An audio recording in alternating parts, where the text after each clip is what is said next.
আমি শ্ৰী শ্ৰী বাবা হৰভজন সিংজীৰ মন্দিৰৰ পৰা ওলাই আহি পালোঁ নাথুলা পাছ। নাথুলা পাছ কিহৰ কাৰণে বিখ্যাত জানেনে? সিফালে আছে চাইনা আৰু এফালে আছে ইণ্ডিয়া। সেইকাৰণে এই পাছটো বিৰাটেই ফেমাছ। আৰু যদি কেনেবাকৈ আমি এডাল ৰছী যিডাল বৰ্ডাৰত আছে সেইডাল পাৰ হৈ চাইনালৈ গুচি যাওঁ, তেতিয়াহ'লে চাইনাই আমাক ৰাখি থৈ দিব আৰু আমাৰ ইণ্ডিয়াৰ পৰাও কোনো আনিবলৈ বোলে নাযায়। গতিকে বিৰাট ভয়ানক কাম হ'ব এইটো। তো ফটোগ্ৰাফী এলাউড নহয়। আমি তাত চাই মেলি তললৈ আহিলোঁ আৰু এই মৰম লগা ডগীটোক লগ পালোঁ আৰু মোৰ জেকেটটো এই দোকানখনৰ পৰাই ভাড়া লৈ নিছিলোঁ। বঢ়িয়াকৈ ৱাই চুপো খালোঁ। আৰু এটা কথা, যদি আপোনালোকে নাথুলা পাছ যায় তেতিয়াহ'লে কৰ্পূৰ লৈ যাব নাপাহৰিব বা ভিক্স লৈ যাব নাপাহৰিব।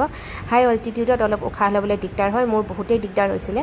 সেইকাৰণে মই বেছি উঠিবগৈ নোৱাৰিলোঁ। আৰু ঘূৰি আহোঁতে এটা ধুনীয়া ৱাটাৰফল পালোঁ।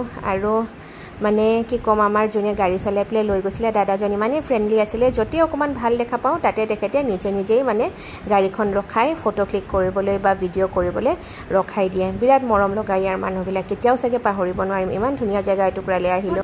প্ৰায় আমাক এঘণ্টামান লাগিলে আৰু গোটেই ৰাস্তাটোতে আমি এনেকুৱাই বতৰ পালোঁ, কুঁৱলী আৰু বৰষুণ। তো অকণমান ভোক লগাৰ কাৰণে ৰুমলৈ আহি পাই চেণ্ডউইচ আৰু আমি খালোঁ ফ্ৰেঞ্চ ফ্ৰাইজ আৰু ওলাই যাম MG মাৰ্গলৈ।